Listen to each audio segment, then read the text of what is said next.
Hey Hi, everyone, everyone. it's Alfred. So I'm Summer. Welcome to our live stream. This is episode 103, getting started with Matrix Core. And in this episode, we have a special guest who we'll be interviewing, which is Alex Glow from Hackster. So Carlos over there playing, turning something off. We have a voice-activated device that was getting triggered. Well, no problem. Yeah. So basically in this episode, we're gonna start off by interviewing Alex. She's gonna talk to us about some awesome projects that she's making with the Matrix creator. And then we're going to have like a little Q&A with her. So if you have any questions, feel free to put them in the chat while we're interviewing Alex, and then we'll get to it at the end. And then after that, Carlos is going to come over and he's going to show you all how to get started with Matrix Core. So that would involve like the installation, examples, explaining Matrix Core, and yeah. Right. Then after that, we'll have some announcements and another Q&A in case you have any more questions. Yeah, and so just like a heads up, so while we're interviewing Alex, you can feel free to ask any questions to her, like in the live chat box. And at the end of our discussion or interview with her, we'll go through the questions, and I'm sure she'll be happy to talk about whatever you guys asked about. So yeah, feel free to keep asking questions, and we'll definitely get to them at the end. Yeah. So I guess we'll start off now with Alex. So yeah. All right. Excited. Let me try to remember the key combos. Commands. There we go. Okay. So. Okay. And. Great, okay, and I'm going to unmute Alex for us. Oh, never mind. Wait, did I do the right thing? Maybe, probably. Okay, yeah, there we go. Okay, all right. Okay. Also, does it work? Yeah, it worked. Oh, cool. Got awesome. You are on the live stream, Alex. How are you doing? What's up? I'm not bad. It is gorgeous here in San Francisco. I'm glad it's not 6:30 here. Yeah. But I'm super excited and stoked about the new project. Yeah, awesome. So I guess we'll just intro you. So you are the chief hacker at Hackster? Someone used the phrase "hype woman" the other day, and I've kind of grown really fond of that, actually. That. But yeah, I'm the hardware nerd. That works. That awesome. is amazing. Yeah. I guess we can start off with in our last live stream we showed everyone the Hackspace magazine that you were on the cover and you were showing Matrix Creator in it. So I could show everyone. So yeah, Cool. it's on the little screen you can see. We have a hard copy of it, and then inside the best maker hardware. Yeah. So this was super awesome, and I don't know. I guess we could start off with either your new project or how you got involved with Hackspace and the whole article and everything. Yeah. Totally. So we were talking about doing an article with Hackspace, and so I built this. I should just show you Archimedes. Archimedes is my familiar. He's an owl robot that sits on my shoulder and does stuff. He doesn't do a ton, but he moves around, looks around, and he's based on the Google AI Vision Kit. Okay. So he's got a camera and a speaker. Anyway, we were talking about doing an article on that, but then they were like, we want to do something longer, for a feature we want something that has more to it. So we were like, we'll do this.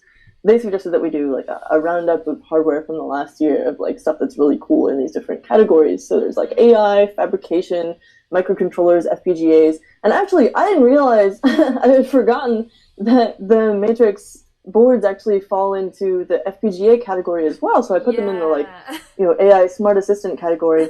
But yeah, it's got the Xilinx Spartan 6 guys on both of these, which I had forgotten about completely.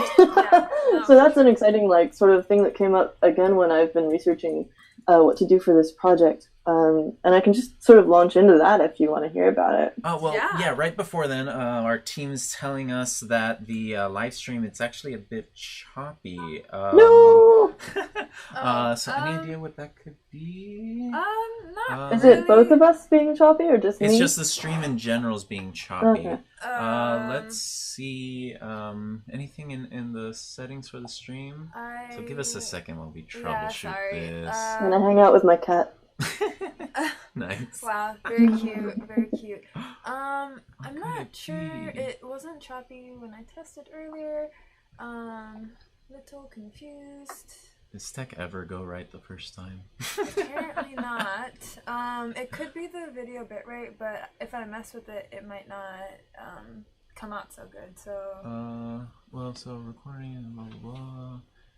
Video bitrate, software x56, audio bitrate. And then yeah, so I could mess with that, and that could be it. But So little copy, but the voice is really good. the voice is clear. Okay. Okay, so I mean that's more important. And that's on the live encode on the streaming. On the stream. Yeah. Mm-hmm. And we're streaming at 1080, right? Yeah. So it actually says to do a bitrate between 3 and 6. So that's basically right. You wanna try doing 6K just to see? Okay, I don't know if it's gonna actually change it in the middle of the stream, but Okay. I'm gonna try it anyway. And hopefully that fixes it. Otherwise, hopefully the audio being good means Yeah. Give it means it'll be fine. 2 more seconds here. Sorry. Should know. Oh, why I'm trying to make it smaller so I can press OK. Oh God. Okay. Do you see it? What? Do you see my dilemma here? Or then they'll be able to see it. I know how this goes. Can you do it? Okay. Yeah. Let me see if I can. Just gonna make it smaller. We used to use Hangouts on Air for Hackster streams, and it was just like half the time they'd end up in a completely different room, like on their own in the darkness. It wouldn't. It's like terrifying. Whoa, okay, I'm just gonna. Whoa, what you doing? I'm just gonna press OK. How about? Just like press enter. I'm just gonna press enter. Oh, enter? Okay. Yeah. Enter. Okay. Hopefully that did it. Hopefully, All right. so let's well, give it a couple if it's seconds still choppy, to see if it initiates. then we'll hopefully have a good enough audio for it to be all worth it. Yeah. Cool. We could also record it just in case, or maybe it won't like I that. don't think it'll like that. Okay. All right. Well, it might be hmm. getting better. It's hard to tell. Yeah. Let's just keep going. So, what is? Yeah. So continue with your awesome project. Yes. Cool. So I might end up actually doing 2 versions of this because I made a realization about the capabilities of each one. Oh, sweet. I just put Raspberry Pi on, or put noobs on this new Raspberry Pi so that I can install snips on it and stuff. And it finally finished its like setup thing, which always takes forever. Yeah. Cool. So let me just show you my notebook real quick. Yeah. I need to switch my camera. There we go. There we go. Okay, cool. So, I don't know if this is backwards for you. It looks backwards for me, good. but hopefully it's fine. Anyway, so I started out being like, okay, so we have a circle, right? And these are all the capabilities of the Matrix creator. And I decided to go with Snips AI for a smart assistant because it is privacy focused. It can run completely offline, which is beautiful. That's what Archimedes does. So I can take him to Maker Faire, for example, where there is zero connectivity available because there's huge swarms of people, and I can still like run my project. So I love that part of Snips as well. And I was inspired by so in the book Neuromancer, which is sort of a cyberpunk classic, there is a really fancy AI voice terminal called well, I think it's a terminal for Wintermute, who is the AI who's sort of a main part of the story. And so I decided to call this the Wise Assistant, which stands for Wintermute Inspired Service Entity. And it also comes off as wise because it can have basically a camera in the middle of the board, which I thought could be like a third eye on the... I don't know. Okay. But anyway, so what I want to make is like this... a real version of this beautiful AI that is described in the book, which I'm going to show you the actual quotation from there because it's so good. Yeah. One moment. There we go. So in the book it says, the most unusual thing Jimmy had managed to score, blah, blah, blah, blah, blah, was a head, an intricately worked bust, cloisonné, which is basically enamel over platinum, studded with seed pearls and lapis. And seed pearls are like little tiny pearls. We'll come back to that. It was a computer terminal, and it can talk in a beautiful arrangement of gears and miniature organ pipes. This is something that I will probably not replicate because A, it needs to be a synth voice, but also B, I feel like miniature organ pipes would just be a whistle, and that would sound terrible. Right. But anyway, it's just described as this incredibly beautiful thing, like a collaboration between clock makers and enamel specialists, a jeweler, and a chip designer, which I think just the idea of making something that's sort of jewelry-like, but as technology, I think would be really beautiful. And for the voice, I'm also inspired by the automaton. I don't know if you know this, but it's this like little musical note-shaped weird synthesizer that has like a little face at the bottom and goes wow wow wow when you like squeeze its mouth. Oh, I gotta send you a video if you don't. So automaton, it's amazing. That sounds so cool. But also, like, GLaDOS from the Portal games has this amazing... It's made by, like, mashing up an actual opera singer's voice with some glitchy synthy effects. So it could be hard to simulate, but that's the kind of thing I want to go for, something that's kind of melodious, but also synthetic. I'm inspired a lot by Metropolis, the famous Art Deco sort of styled movie. And the Xenon pinball machine, which also has a sort of similar aesthetic. And so I looked up a bunch of Art Deco architecture and vehicles and stuff to sort of get more visual inspiration for this. Right. And I'll show you what I came up with. Oh, sorry. No. Yeah. Keep going. Yeah, cool. Yeah. So I was like brainstorming, what it would do and stuff.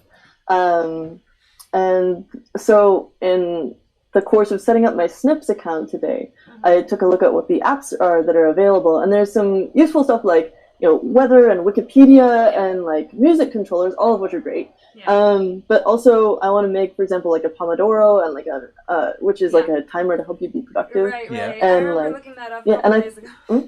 I remember looking that up a couple days ago. It's like it's like pretty cool, like 10 minutes. Yeah. Right. Yeah. It sort of blends, productivity with needing to rest your brain and stuff just to keep you fresh.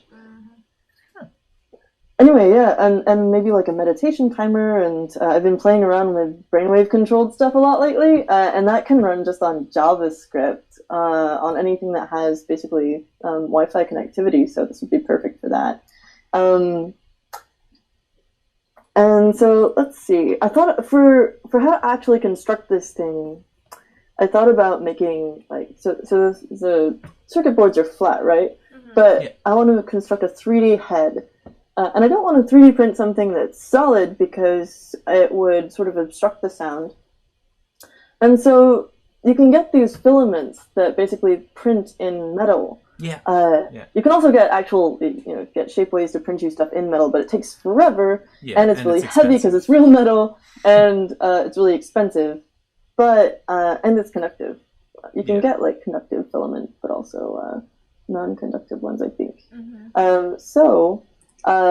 Then another option was to like mold wire by hand. I've done a lot of like wire sculpture.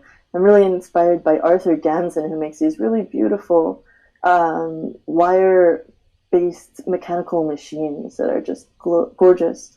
And also, I have this Bantam PCB mill. Let me show you that actually. I just this guy, which is a desktop PCB mill, and I've got a bunch of PCB materials that I need to use up, and that would be a great way to because they want it back. So I have to use up all the materials they gave me before I give it back. Duh. And so I'm going to do that. So I don't know. I would like to make it out of PCBs. And the thing about making something about PCBs is that there's this whole badge life cultural moment going on where people are making their own sort of custom interactive PCBs. So I want to sort of combine that with like the flat PCB with pieces that maybe come off and sort of slot together to form a 3D form, which I think would be really beautiful. Or maybe just like 3D print in like a metal filament. I've been brainstorming how the interactions would work and stuff. Maybe a servo for the mouth, but it might be too slow or noisy. Here's a bunch of the sort of forms that I found in the Art Deco stuff I was looking at, like the Chrysler Building. Yeah. And then other, like, this is really ugly looking, but it's a general idea, right? And like the Rolls-Royce original Phantom 1 car in 1935 is just amazing, has some amazing shapes and stuff. Oh, wow. I think I could simulate the tiny pearls with blobs of solder if I just create places for that. And this is where I am right now, is sort of like sort of constructing my own sort of Chrysler Building inspired kind of like, how am I going to make something to sort of diffuse the LEDs? Another option actually is that, you can create basically fiber optics or like strips of flexible hot glue or something to come off of the LEDs and sort of diffuse them down and make kind of hair, which I think could be really cool. I don't know. This is interesting. Oh yeah, I can also make the voice into like a wearable badge form. So this one obviously has much more power and has the RFID reader and everything. But this one can run on its own with the ESP32 without using a Raspberry Pi. And so I think it'd be much more comfortable to wear. And I could make sort of a flat PCB version of the face and have it just sit on here. And that would be really beautiful as well. Yeah. So, any questions right now? I don't know. No, I think that's amazing. One idea I just thought of when you were saying of using the voice is I'm not quite familiar with the character, but maybe even using like a voice or a creator also on like the top of your head as a crown, and then using the fiber optics to like stick out and have like the little pointy triangles of the crown. I think that would also be cool. Oh wow, yeah, that'd be really cool. I also thought about making maybe like a gas mask, sort of cyberpunk or cybergoth, whatever style, and have it like here and sort of like flash with your voice or whatever, and then it would like do a synth voice from the same spot. Oh, but I think like having an integrated speaker would be kind of a pain with that, obviously. Yeah, I love y'all's idea. I don't know if I should mention it, but anyway, what we're talking about for later in the month is also really exciting to see what y'all are going to be building. Okay, well, I guess we could say it. Why not? So, so I'll give it a little pretense. So basically later this month we'll be going to ARM TechCon in San Jose, California. We're going to have a booth there within the Innovator Pavilion. Hackster with Alex is going to have a booth there. So if you want to go check it out, I believe entrance is free to go in. And that's like right by Halloween. It's like 2 weeks away, around the time when we'd be doing our next live stream. So we're going to be doing some things with Hackster at your office over there. And something that we've wanted to do for a while is basically make an Iron Man suit with the Matrix creator or Matrix voice embedded as the arc reactor, and having like Jarvis talk back to you and things like that using snips and everything. So, which is great because Jarvis is one of the default hot words for waking up snips. I just found out. Yeah. Actually, in my apartment, I've set up one of my light switches that I can't smart lights with. I put a voice there, and I use Jarvis to like tell it to turn on and off the lights. So yeah, cool. That's cool. I have one thing that has been sort of affecting the design decisions. So I almost switched to doing the Matrix Creator as a separate project that was embedded in a bag because it has 35 LEDs. I thought it had 36, but 35 means that it's a lot harder to do something like a clock. I wish it had one more LED, but then it would be sort of very symmetrical and stuff. But as is, I think it will still totally work with the diffusing layer of the PCB. And so I'll do like a full head with the creator, and then like the smaller sort of badge version that kind of references that with the voice. Yeah, we for sure kicked ourselves a little bit about that. So it goes. I mean, I can always just like put it in there sideways, and then it'll have like one point at the top. But also the diffusion will help. Yeah, and what we've done in order to make clocks and stuff is we basically use 2 LEDs and have faded them in and out in order to represent the different areas. With the voice, I thought I could do a different kind of clock since there's 18 on here. You can have the bottom,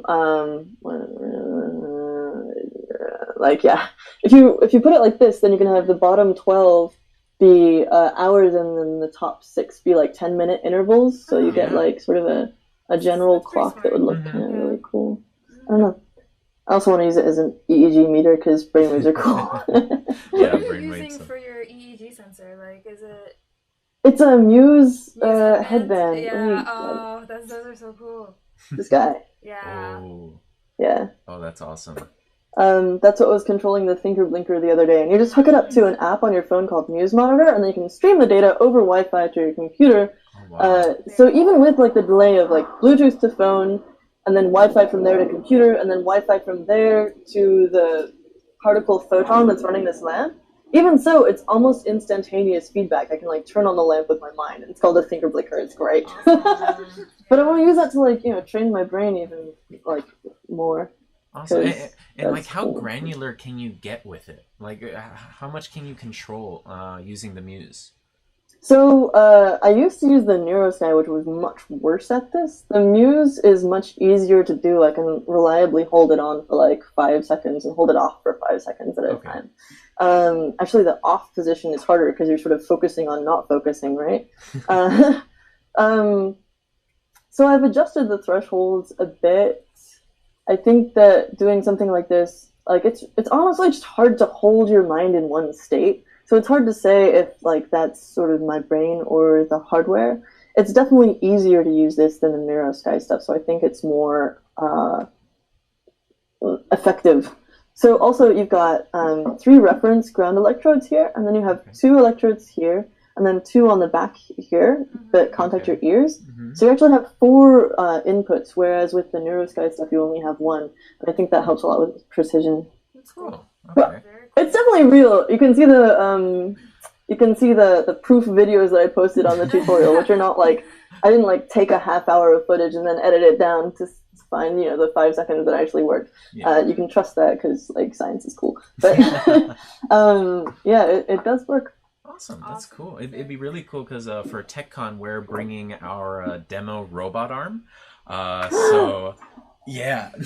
So Let's do a thing with that because I've been wanting to control a robot with this because it can also sense. Well, it also has accelerometer and gyro and stuff, but I think that's kind of boring compared to the fact that it can also sense blinks and jaw clenches. Really? So even if you like all you can control is like your jaw muscles and your eyes, and then your brain, you can control a robot. I want to be able to like focus and drive it forward, and then like blink for left or jaw clench for right. With a robot arm, it'd obviously be a bit different, but we could totally do it, and I think it'd be really fun. Yeah, we'll for sure. Is do there on something with that. JavaScript? Yeah, of course. It's controlled from the creator. Great. Yeah. Oh, that's wonderful. Yeah. So it's super easy. And for the demo, we even have it like using Google Assistant, so you can like tell it to do an action. We have it controlled from our dashboard, and we have the creator also connected to a Zigbee Philips Hue light. So we have the robot arm set up. So it basically picks up a lamp with the light, lifts it up so that it looks just like Luxo, the Pixar lamp, and it turns on the lamp as soon as it turns. It's really cool. Yeah, that's so good. Yeah, we'll for sure do something with that. Great. So the stream is still a little bit meh. Yeah, but I mean the audio is going well, so like at Yeah. the very least, our viewers will be able to hear you. But yeah, it's okay. It's okay. Stuff happens. Yeah. But yeah, this is so cool. It's like been so cool to hear about what you've been doing, and you have such awesome ideas, and like you're pulling from so many different like references. Like you're like, oh, like Neuromancer, which I haven't read. I probably just said that wrong. Right. Oh, I said it right. Okay. Which I really want to read now that you showed me that quote, which is so well written. But yeah, but it's very, very cool. But yeah, we're super excited to come work with you in 2 weeks. Yeah, 2 weeks. Yeah. Excited. Yeah. I'm just stoked about the idea of making something that's basically like electronics plus jewelry plus like mashing it up with other sort of genres of thing like architecture and vehicles and stuff. Like we can put all of these aesthetics together into one beautiful thing. Yeah. I'm also really excited my Pi has finally gotten itself set up. That's so good. Amazing. Yeah. Awesome, great. So yeah, we can see if there's like any questions on the stream. Let's see. back on my computer. Yeah, so for right now, I'm just sort of trying to design the face and, like, especially how to make the mouth move. I think that's a big challenge because it has to move. Like, it needs to be robotic. Like, just aesthetically, it needs to. Yeah, no, understandable. Like, without motion, it doesn't feel as amazing. It gives it so much more life, you know? Yeah, exactly. It's like more of a thing. Okay, so hold on a second. Let me check the stream on my phone. Yeah, it doesn't seem like there are questions at the moment, which is fine. I think we have like a lot of material here for people to ask plenty of questions in the comments later. Cool. So we can address them there. But like, thank you so much for coming and talking to us. Like that was amazing. Yeah. And we're really excited. Thank you. I'm excited to stick around and watch the tutorial that's coming after this. Yeah. Awesome. We're also very excited. Okay. Great. Awesome. Well, cool, thanks again, Alex, and we'll see you in 2 weeks in San Francisco. Amazing. All right, ciao. Cool. Bye. Okay, let's see. How do I end this call? Okay. And cool. there. Cool. All right. So. Okay.